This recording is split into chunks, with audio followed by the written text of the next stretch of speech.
What questions do we want to see to go over on the chart right? You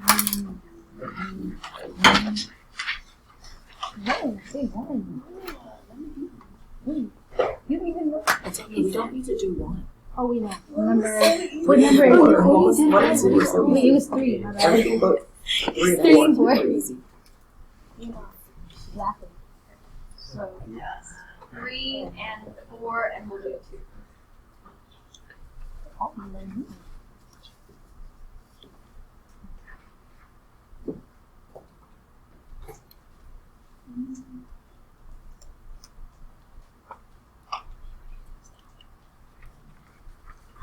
Great. For number 2, we could put this into Desmos using a table.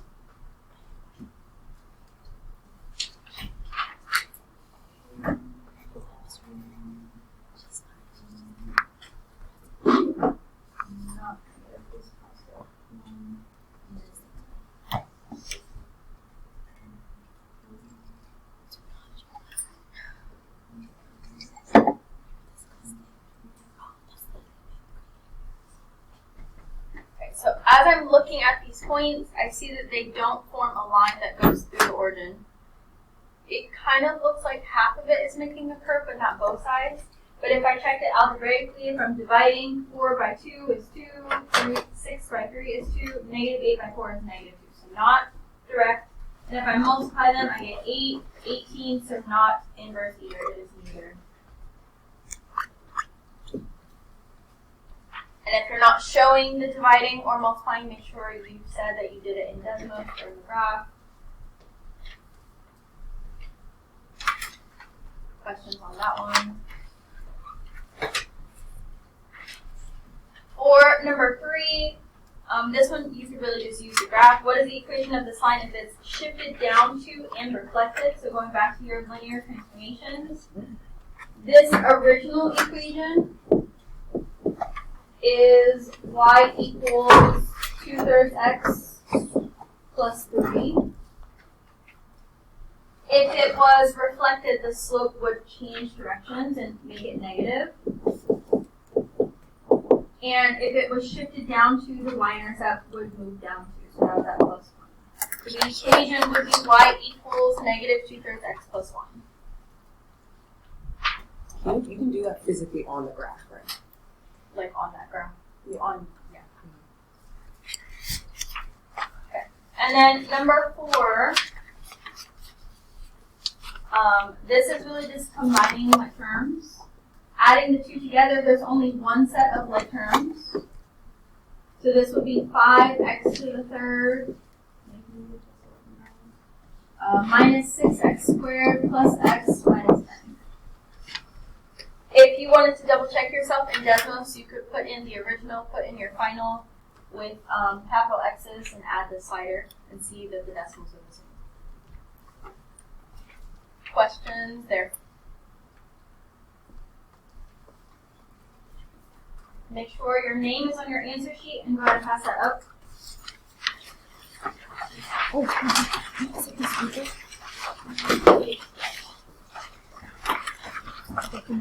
And then make sure you have these answers, change them, and any you want to see, go over in Desmos or by hand, we will do those. So number 1 was B, 2 and 3 were D, and number 4 had 3 answers. 3, x minus 5, 3x plus 2. If you have questions about them, we will go over them after I go over all the answers. General overview in Desmos. 1 could be done in Desmos completely. 2, if you put the original and the answer choices in with a capital X, you could find which decimals match. 3, if you put in the quotient of this, you could see which line it overlaps. And then 4, you'd have to put in the original and some of the actual factors, not the numbers, 3 and 9, because those won't work, and see which one crosses the x-axis. 5 was D, and 6 and 7 were C.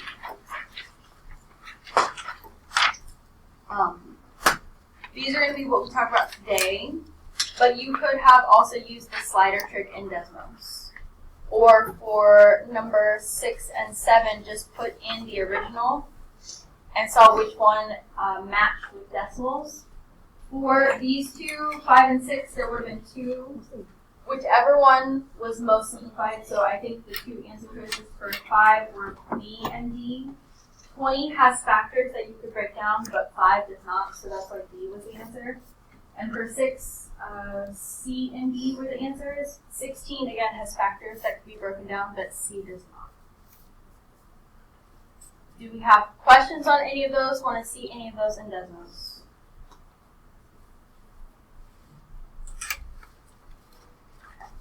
Next Monday, 8 through 14 is due. So make sure you work through those.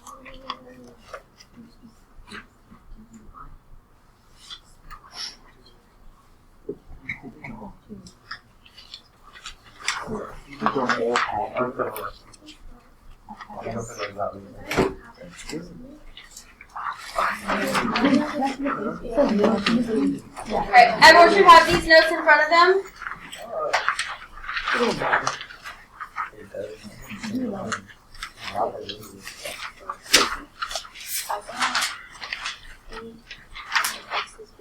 Today we start Unit 11.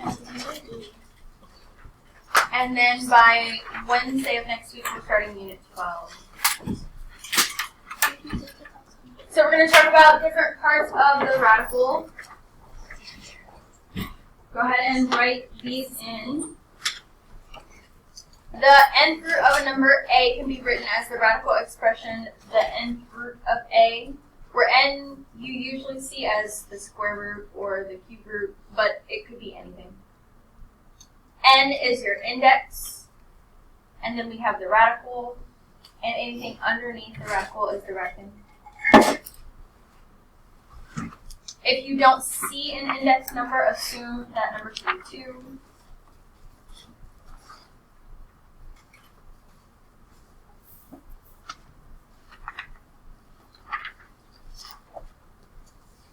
So we're going to talk about 2 different ways on how you could do this. You choose whichever one you like and you do that.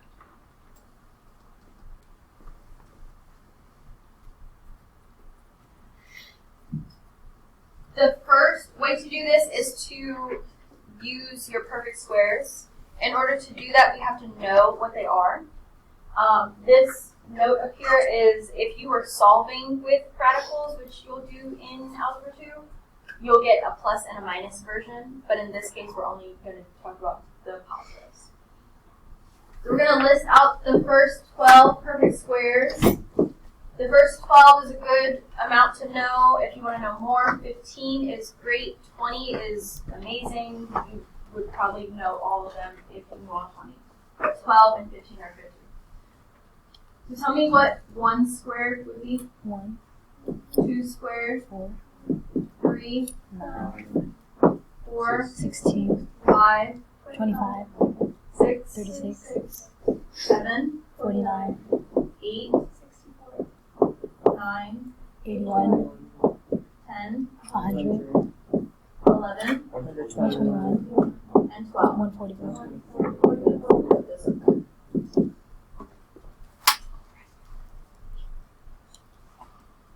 So knowing these off the top of your head will help you with one of the methods.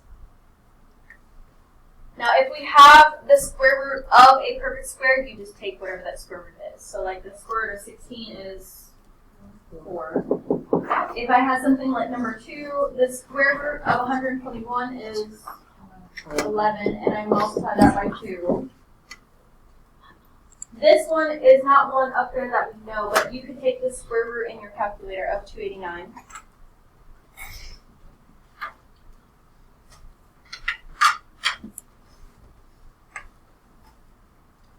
You guys should probably grab your calculators. 17. It is 17 calculators. And then multiply 6 and 17. 1 and 2.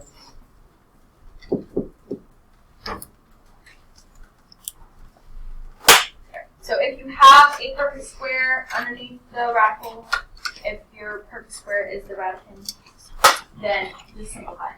But a lot of the times that's not the case. So the directions here is for one method, and then I'll show you the other as well. So if we're using the perfect square method, 1, is 32 a perfect square? No.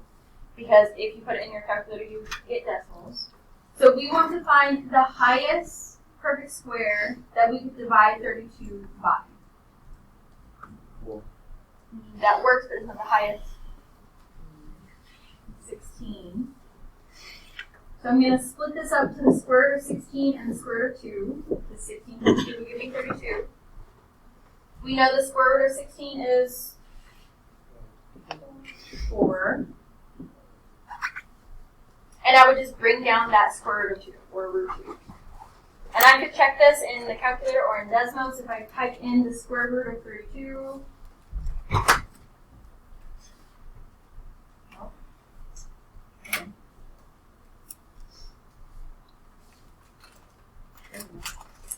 And I type in 4 times the square root of 2, we get the same decimals. So that's how we know we did that right.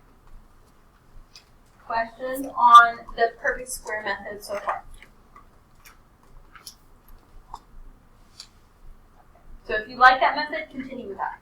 I'm going to show you the other way you could do this. You could break this down also. Give me 2 factors of 32. 4 and 8. 4 and 8. I'm going to rewrite this as 4 and as 8. And I want to keep breaking this down until I see pairs of numbers. So I know what times what would give me 4? 2 and 2. 2 and 2. What would give me 8? 2 and 4. 2 and 4. I know I have a pair of 2s. I'm going to break this 4 down again. So I have 2 pairs of 2s. So when you write that, you write it as whatever the number is, but you just write it once. So that would be 1 pair of 2s, and then the second pair of 2s, and then whatever is left that wasn't broken down stays inside the radical. And then you just simplify. So you could do it either way. The breaking down is a little bit longer because you have to know all the factors. And you could lose numbers if you look fast. But if you like that method, go for it. Do you have questions about that? Okay. We're going to do one more with both methods, and then I'll let you guys choose. So let's do 6. Find the highest perfect square we can divide 180 by. 9 and 20. 9 is not a perfect square. What did you say? 9 and 20. You need 9 works, but it's not the highest perfect square. 81. Can you divide 180 by 81? So in your calculator, you should be doing 180 divided by 1, by 4, by 9, by 10. 10 isn't a perfect square, and 18 isn't either. 9. That's what she said, but that's not the highest perfect square. 36 and 5. 36 and 5.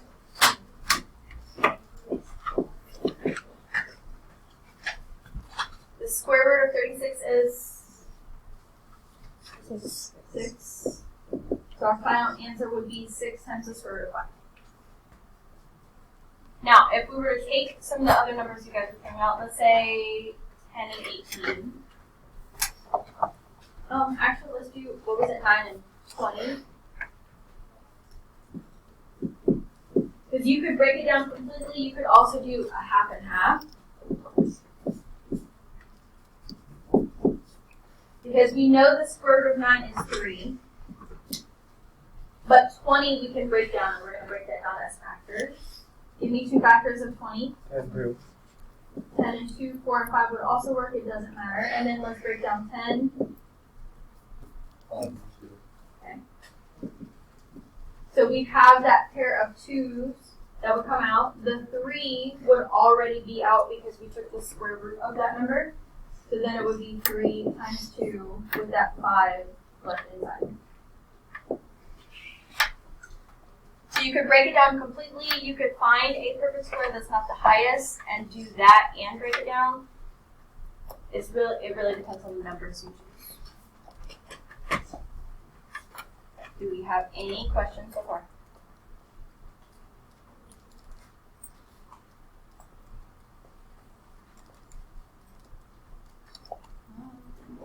Let's skip to number 10. Which method did we want to use? Perfect squares or breaking this down? Okay, find the highest perfect square that goes into 54.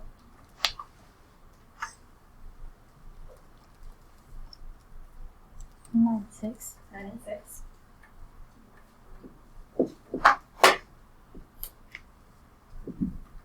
We know the square root of 9 is 3. And if we were to break down 6, its factors are just 2 and 3, neither a pair, so that's just going to stay the square root of 6. So our final answer would be 6 times the square root of 6, or 6 root 6. Either or, you can say either way.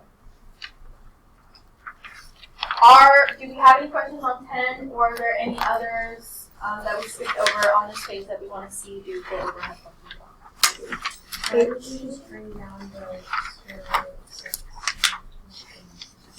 So if I were to break this down, what are the factors? Neither of those is a pair, so I can't bring one out. So then they would both just stay underneath the radical, which would still be just the square root of 6.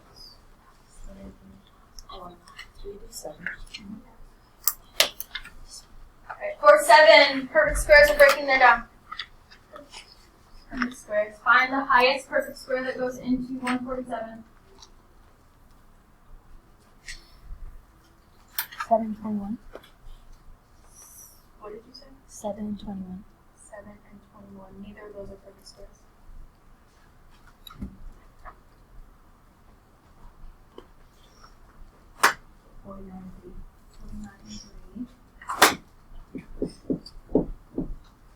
Square root of 49 is 7, and 3 can't be broken down more. So that would be our final answer.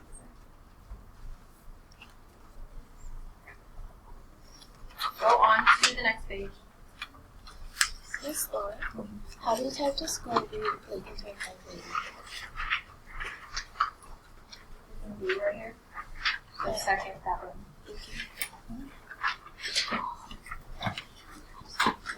Right. Questions in 11 through 14 before we start on the perfect cubes. Okay. We'll do both of those and then go on. For 11, perfect squares or breaking it down? Perfect squares. Okay. Find the highest perfect square that goes into 150.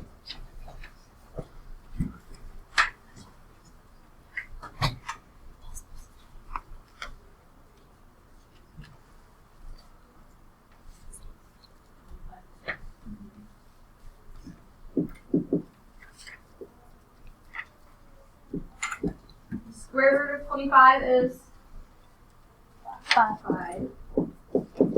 So my final answer is going to be what? Negative 25, 6. Negative 25 root 6 or times the square root of 6. 14, perfect squares are breaking it down.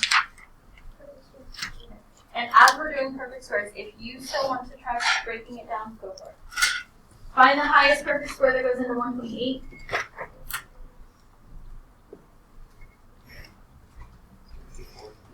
64 and 2.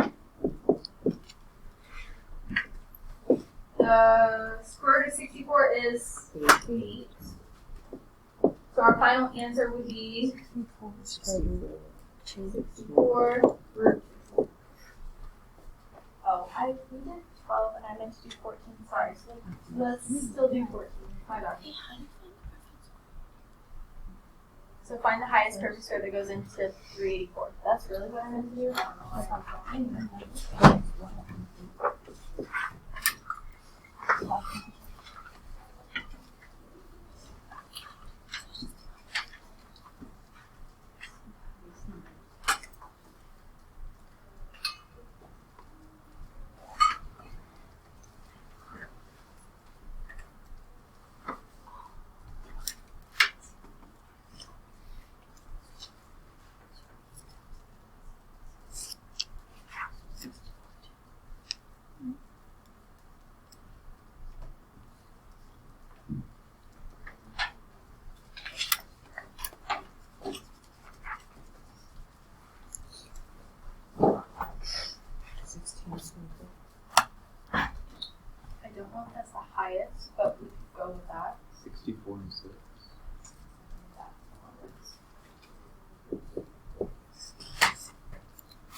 that would be like what we did for that first one.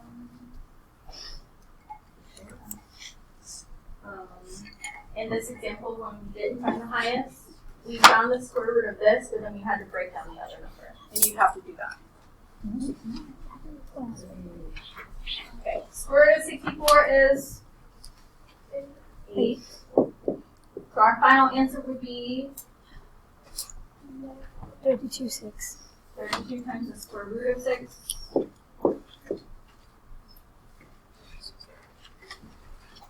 Alright, now we're going to do the same thing but with perfect cubes. Yes. What about 32 being negative? No, this is a dot, not a negative. The biggest thing between these is keeping them straight. If you see cube root, you're thinking perfect cubes. If you see square root, perfect squares, and knowing when to change it.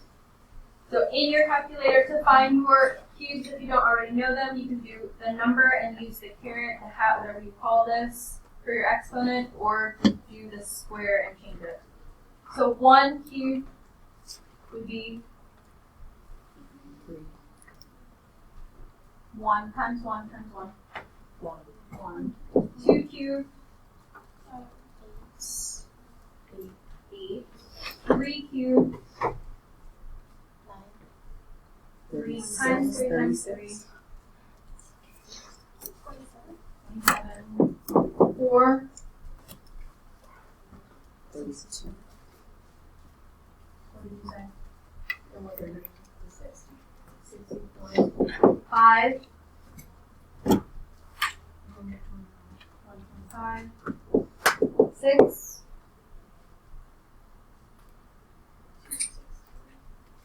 7.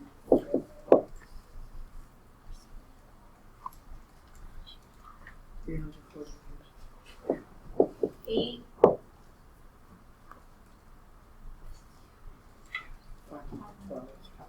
9. 729. And 10. 300.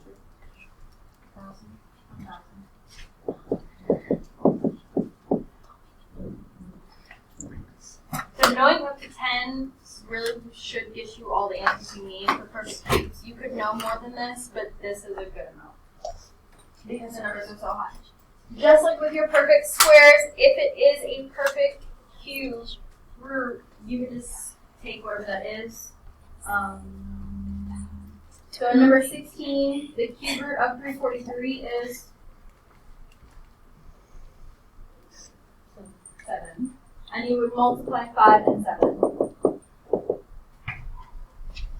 Now, with cube roots, you can have negatives in the radicand. In square roots, you cannot. If you want to, it wouldn't really make a difference, but you could move the negative out front. And then just take the cube root of that number. Regardless, you're still going to get a negative at the end. Unless there's already a negative out there. So the cube root of 27 would be -3. the final answer would be negative.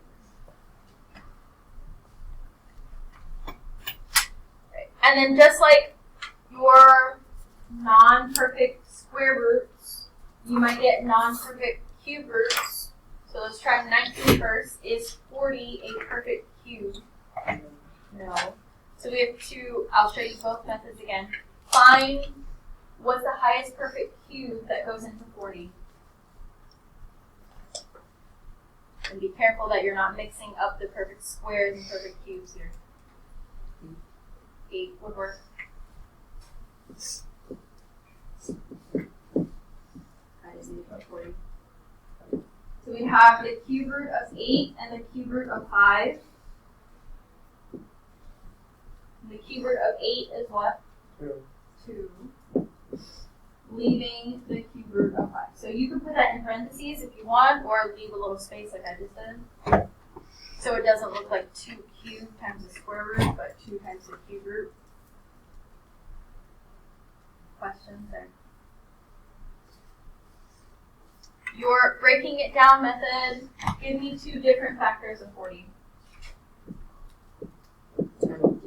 Okay, so if I have 4 and 10, neither of these are perfect cubes, I'm just going to keep breaking them down until I can't anymore, until it's prime.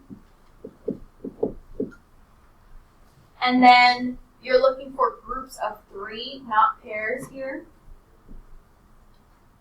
And that group of 3 would come outside, and whatever is left by itself would stay inside the rest.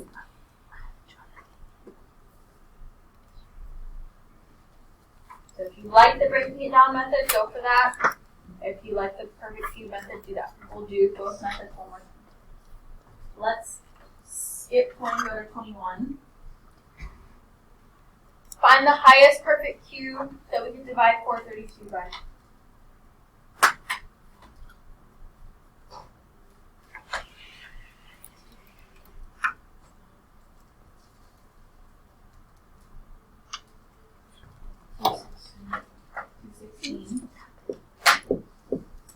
We have the cube root of 216 and the cube root of 2. The cube root of 216 is what? 6. 2 times 6 times the cube root of 2. So our final answer would be 12 to the cube root of 2. Give me 2 different factors. So we know it divides by 2. What about 4, 3, or 4?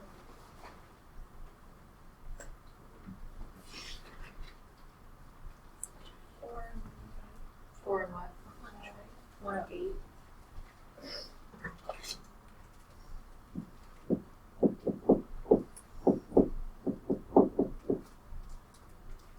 I'm going to leave 4 for a second and let's focus on 108. Find 2 factors of 108.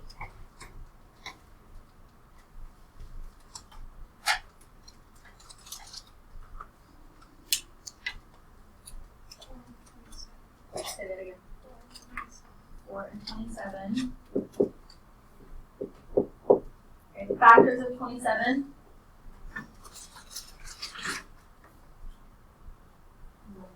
9 and 3. And then I know factors of 9 are 3 and 3. So I'm going to go ahead and break down my 4s because I didn't have any other 4s. But with everything here, I know I have a pair of 2, a group of 2s, and a group of 3s. And then I have this one single 2 that's left over. So on the outside, there was already a 2 there. And I would multiply it by another 2 and a 3, and leaving inside 2. And 2 times 2 times 3 would be 12.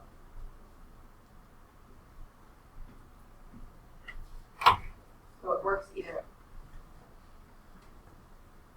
way. Look at the other questions on this page. What other ones do we want to see, do, go over, have questions on before we move on? 22. Okay.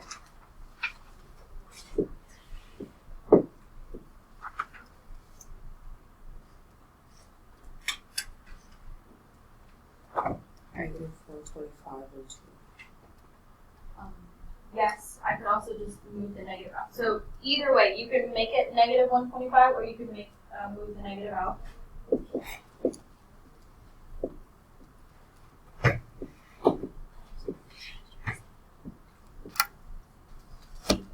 And then the cube root of negative 125, 5.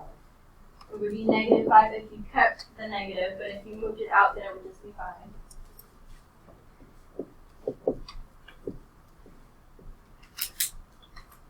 And then, what would our final answer be?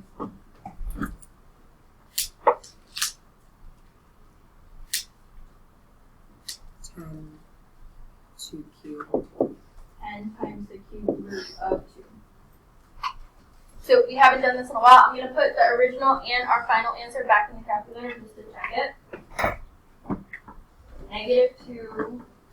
If you go into math and then number 4, you'll get your cube root. And then 10 times the cube root of... And we got the same.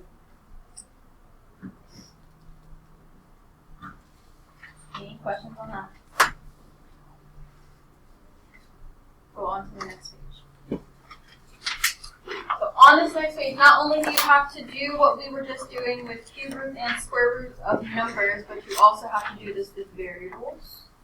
So I'm going to show you a couple different ways you can do this, and you choose whichever way you like the best. One is using this rule where we have a to the m over 2. If whatever the exponent is a multiple of 2, we could use this. If it's not a multiple of 2, we have to break it apart, find something 2 would go into, break that, and write the last one. I'll show that method first, and then I'll talk through the other two.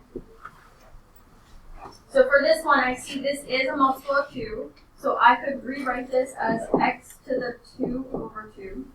It will always be over 2 for this, for square roots. That would simplify to be what? Just x. And that would be your final answer. Another way I could look at this is look at whatever the index is. I know that's 2. And I could kind of do the same thing, but without writing it that way. 2 goes into 2 how many times? Once, with nothing left over. If there was something left over, that would go inside the radical. Or you could expand it. And I have a group of 2's that would come up. So whichever way makes the most sense to you, use that. Do that. Are there any problems where we'd have to like keep the symbol? The square root, yes. If it doesn't simplify all the way. So we're going to do 3 and then go back and do number 2. So I'm going to do all 3 methods again. So for this one, using the rule, this is not a multiple of 2, but what's the closest number that is?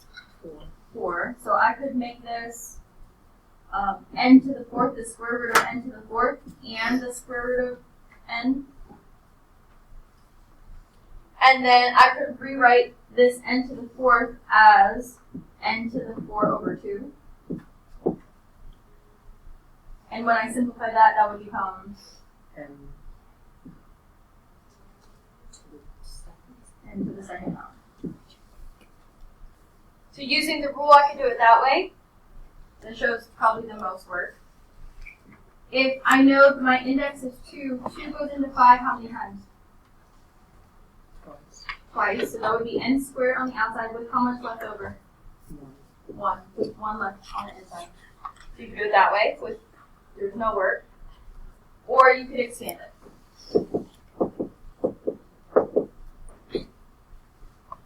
And I'm looking for pairs. So that would be 1 n from that pair, 1 n from this pair. This 1 n gets left by itself. And then that would give me the same thing when I simplify. So however that makes sense to you, do that. I said 2, but that would actually simplify. So let's do 4 instead. So I'm just going to do perfect squares for numbers to save space. Find the highest perfect square that goes into 40.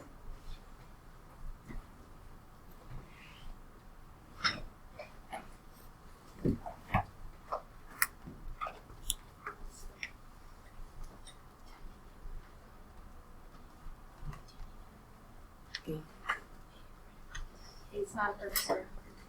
It's kind of a cube, but not a perfect square. 36. Could I divide 40 by 36 and get a whole number? 4 and 10. So what I'm going to do is, first, I skipped a step. I'm going to separate everything and then break down just the 40, so we know that's 4 and 10. However you want to do this, I'm going to use the index. 2 goes into 19 how many times? 8. Close.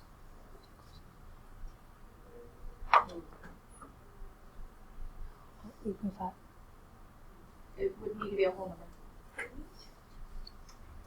So 2 times 3 is just 6. So there's more 2s. So 9.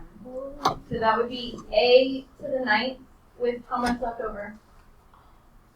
1. 1. And the square root of 4 we know is 2. So everything on the outside gets put together. And everything on the inside would stay together. So 2a to the 9th times the square root of 10a. Where'd you get 2 from? The square root of 4 is 2. The square root of 4. No, see that for like, what is the 10 over the side? Because if I broke this down, it doesn't have a tear at the top. It would stay inside.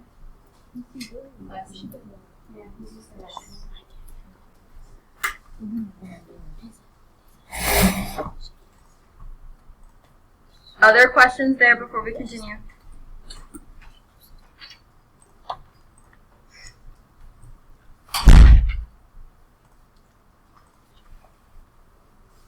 Let's try 5. Separate each thing.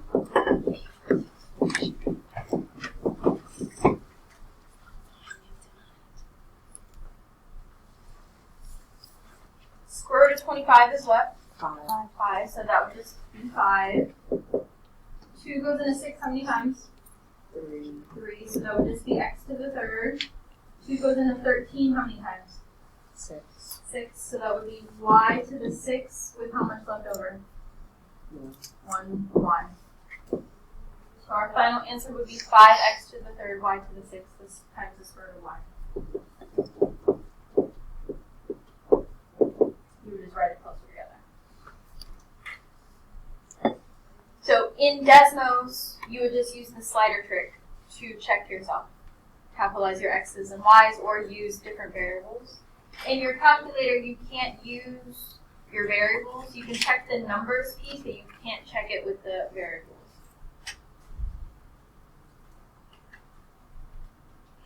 Let's skip down to 9. Separate each thing.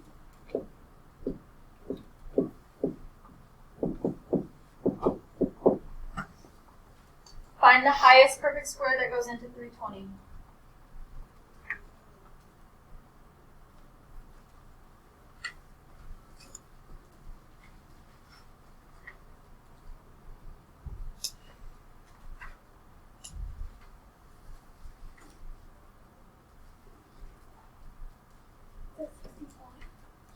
And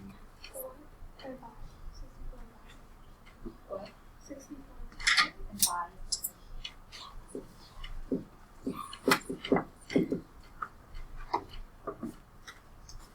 If I were to put the index of 2 up here, this is an exponent of 1, does 2 go into 1?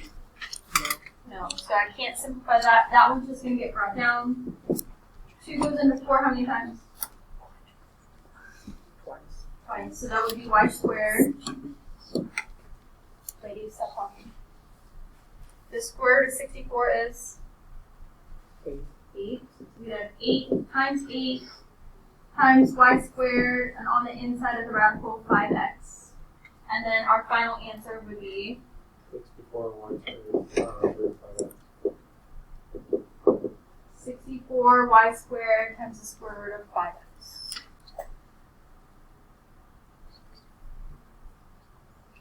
Any questions there? We're going to do one more of these and then jump into the cube root with variables. I'll let you guys choose 11 or 12. 12. So go ahead and separate each piece.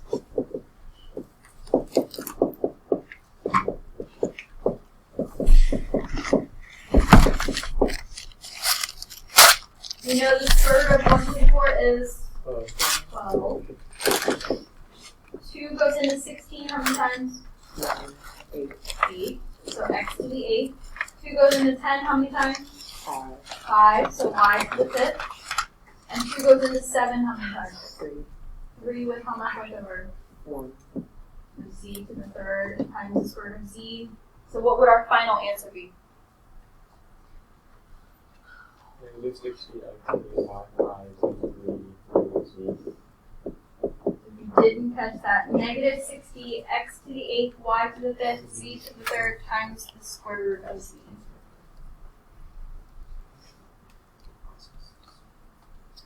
Go on to the next page.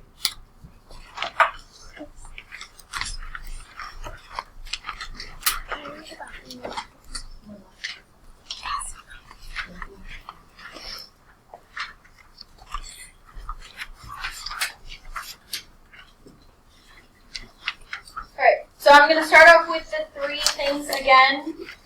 The rule is similar, but this would be a to the m over 3. If it's not a multiple of 3, you have to break it apart so that it is. Or you could use the 3 on the outside and see how many times it would go into the exponent on the inside. Or you could expand it. So for this one, if I'm using the rule, 3 is a multiple of 3, so that would be x to the 3 over 3, which would simplify to be X. just x. If I'm using this index, 3 goes into 3 once with nothing left over. Or if I'm expanding, I'm looking for groups of 3. That entire group would get thrown off. So let's look at 16. Separate everything. Make sure you have the cube root of everything.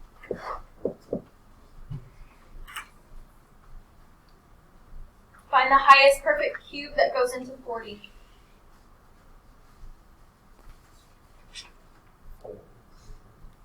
4 would work if it was square, perfect square. If you know that's your phone, go silence it. 2. 8. Okay.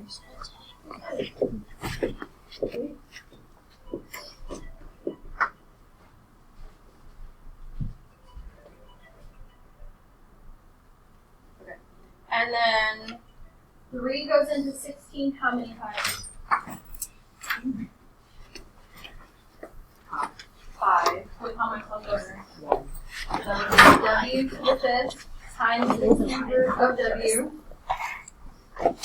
The cube root of 8 is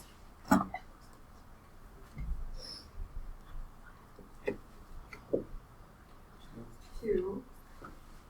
And then we want to rearrange this so that everything on the outside comes together and everything underneath the cube root is together.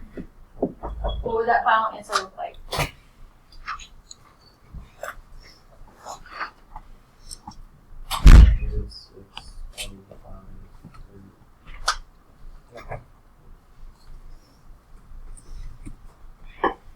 The -6 part was right at the beginning. -6. W5. W to the 5th 5W. times the cube root of 5w.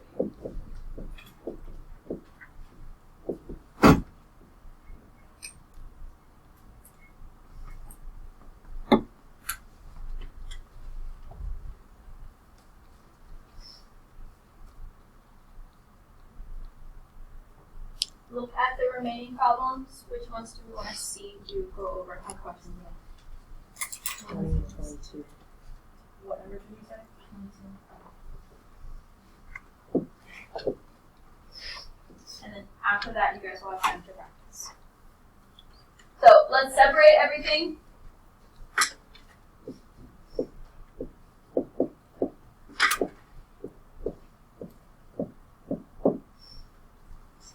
Find the highest perfect cube that goes into 128.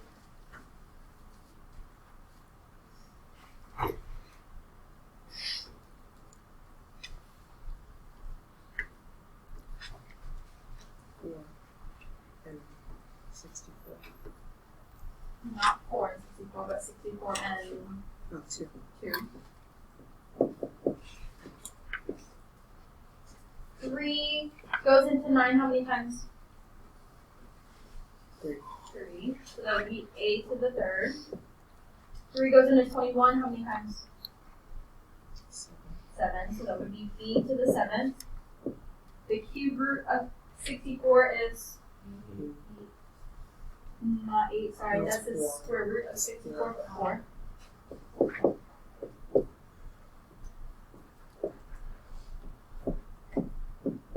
So our final answer would be 12 a to the third b to the 7 times the cube root of 2.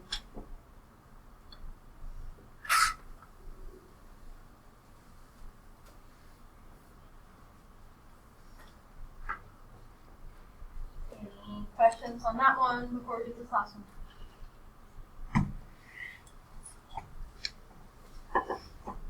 Go ahead and separate all of those.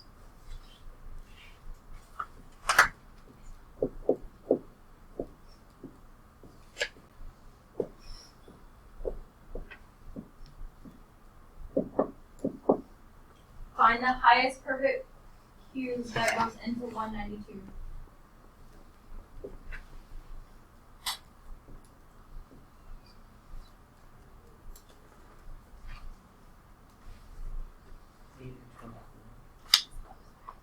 And 24.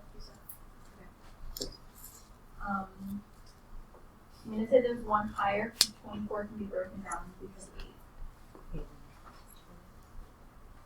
So go higher than 8. 16 is not a perfect cube. Neither is 10.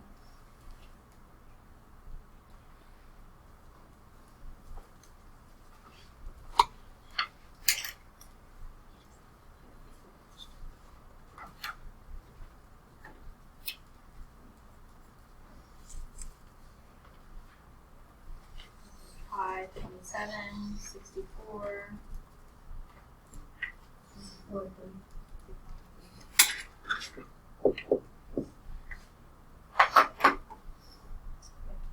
Three goes into 8 how many times? Twice. With how much left over? 2. 2. So that would be r squared times the cube root of r squared. Does 3 go into 2? No.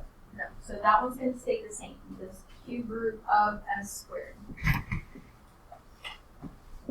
And 3 goes into 18 how many times? 6. 6. So that would be t to the 6.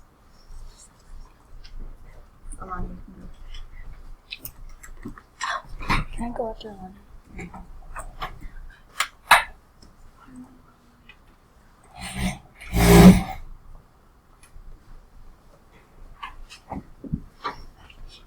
The cube root of 64 is 8. not 8, but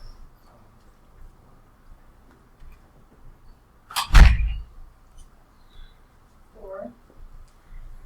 So on the outside we have 4 r squared t to the 6 times the cube root of 3 r squared s squared.